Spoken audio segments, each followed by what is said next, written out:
quite interesting. And we took a trip on a return when we went back to New Zealand after selling Windrunner.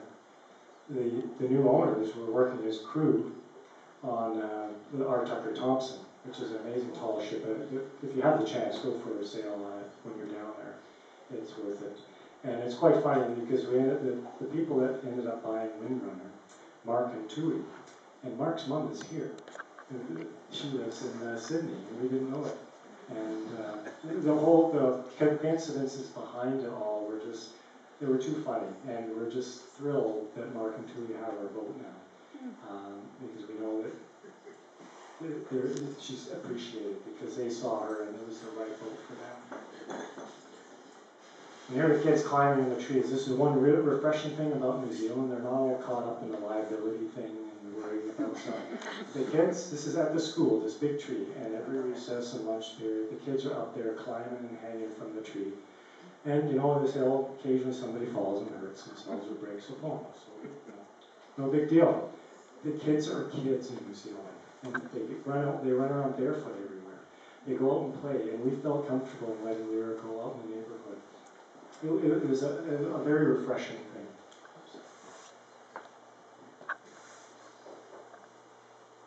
Chance to do some horseback riding. And I mean, we didn't have time to do a lot of time exploring New Zealand because we were actually working. I started a business doing landscape yard maintenance, and he was working as a nurse. But this is the entrance. This is the Faunaray Heads, the Bream Head right near Faunaray. The beach is just amazing. But that's about it. I think that's it.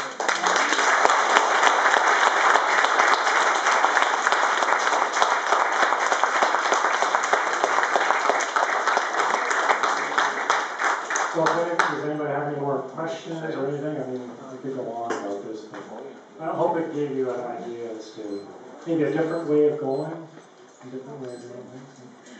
How many cruising boats were there in the first two places you stopped fanning out? In Fanning, I think, 12 in the time that we were there. And we were there for 6 months. Yeah. And then in Suvaroff, it varied. And we were there for a month in Suvaroff, and we had anywhere from, in the anchorage area one time, half a dozen to about 14, I think, was the most at one point. What was your choice of anchor in the Coral? What type of anchor? I used the Bruce or the Claw for the most part.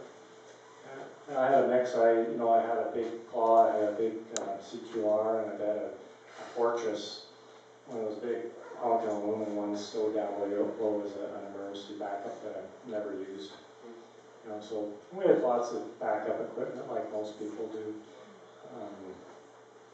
But the anchoring, there again, the advantage of the shallow draft, I could get in a little bit low, shallower water.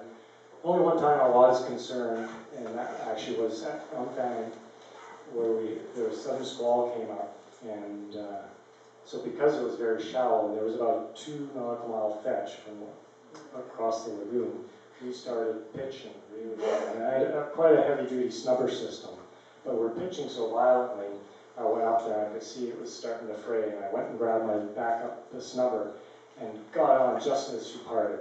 And that was good because we have the bowsprit and the anchor roller over part of the bowsprit, and with the moment arm on there with the pitching, I might have ripped something off there.